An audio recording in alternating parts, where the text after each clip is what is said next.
मनोहर लाल जी ने एक बहुत ही जिम्मेवार, जिसके ऊपर उन्हें यह उम्मीद थी कि ये तेरे से भी बढ़िया काम करके दिखाएगा, ऐसे नौजवान, पढ़े लिखे नौजवान को हरियाणा की सत्ता दे करके मैं समझता हूं कि हरियाणा के ऊपर बहुत बड़ा उपकार किया है। मैं एक बात और आपसे निवेदन करता हूं, एक बार माननीय मुख्यमंत्री जी को और चौधरी रणजीत सिंह जी को एक विश्वास दिला दो कि पिछली बार पार्लियामेंट में भारतीय जनता पार्टी करीब 52,500 वोट से हांसी विधानसभा क्षेत्र से जीत के गई थी। एक विश्वास दिलाना है कि पहले 52,500 से जीते थे, अब 70,000 से जीतेंगे।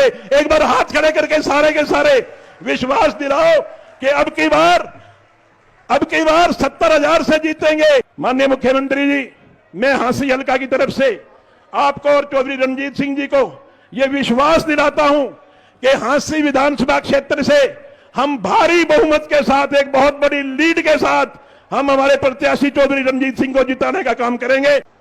कांग्रेस के अंदर अगर मुख्यमंत्री बनाना होता है तो ये सोचना पड़ता है कि बापू मुख्यमंत्री है, आगे कौन बनेगा।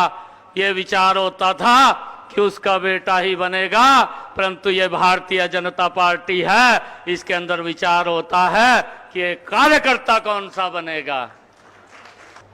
आप देख रहे हैं 2014 से पहले अगर आपने यहां से चंडीगढ़ जाना होता था, 2014 से पहले का आप लोग वो सिनेरियो याद कीजिए कि सुबह हांसी से चलते थे, शाम को चंडीगढ़ पहुंचते थे। परंतु ये नरेंद्र मोदी जी का कमाल है, ये डबल इंजन सरकार का कमाल है कि आज अगर आपने चंडीगढ़ जाना है, आप यहां से हांसी से चलते हैं, 2.5 घंटे 3 घंटे के अंदर आप चंडीगढ़ पहुंच जाते हैं। ये कमाल भी अगर हुआ है तो ये इस डबल इंजन की सरकार में, ये नरेंद्र मोदी जी की सरकार के अंदर हुआ है। भाइयों, मैं आप लोगों से यह अपील करने के लिए आया हूं कि आप हम सब मिलकर के ऐसे व्यक्तित्व को, जिसने देश को तो एक नई दिशा दी है, लोगों के जीवन को तो सरल करने का काम किया है, और उसके साथ साथ देश के सम्मान को भी बढ़ाने का कार्य नरेंद्र मोदी जी की सरकार ने किया है। मैं 87 में पहली बार मिनिस्टर बना, एमएलए बना 1987 में, और उसके बाद मेंबर पार्लियामेंट रह लिया, डिप्टी चेयरमैन प्लानिंग कमीशन रह लिया, फिर मंत्री रह लिया, 4-5 कैबिनेट में मंत्री रह लिया। थोड़ा तजर्बा है। बिजली के मामले में सुधार करा है। ठीक कह रहा ना, बिजली आ रही है ना, मजेदार आ रही है कि नहीं आ रही है? ऐसे कभी नहीं आई। एक दिन बियाना साहब पे आ गया था, चाय पी रहा था, कहने लगे जी 2 एसडीओ काम नहीं कर रहे, बड़े बदतमीज है। मैंने दोनों ही सस्पेंड कर दिया। अगले दिन बिजली फिर लपालप चलने लग गई।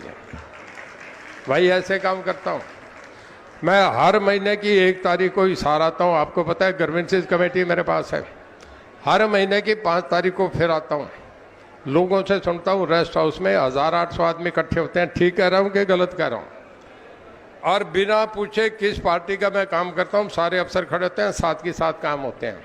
मैं एक फिर कह के जा रहा हूँ, फिर आप बोलेंगे कि मैं अब कोठी ले रहा हूँ। आजकल में कोठी मिल जाएगी हिसार में मुझे, और भाई यहीं रहूँगा, बीच में रहूँगा। एमएलए बन के मैं वहाँ एमपी बन के दिल्ली जाकर नहीं, हाँ लोकसभा चले के जाऊँगा, पर काम मेरा हल्का ये रहेगा, मैं यहीं रहूँगा और बियाना साहब के पास आऊँगा। और मैं बियाना साहब को कह रहा हूँ, आप सुन लेना, मेरे इलेक्शन में जो इन्होंने गोलियाँ लगाई हैं, जो मैं देख रहा हूँ, कुछ ये बोल नहीं रहे, जो मैं भी देख रहा हूँ, और आपका जो मन से करंट है वो भी देख रहा हूँ। ईमानदारी से वायदा करके जाता हूँ कि जिस दिन इनका चुनाव होगा, 2 दिन इसी इलाके में मैं इनके लिए एक घर जाके वोट मांगूंगा।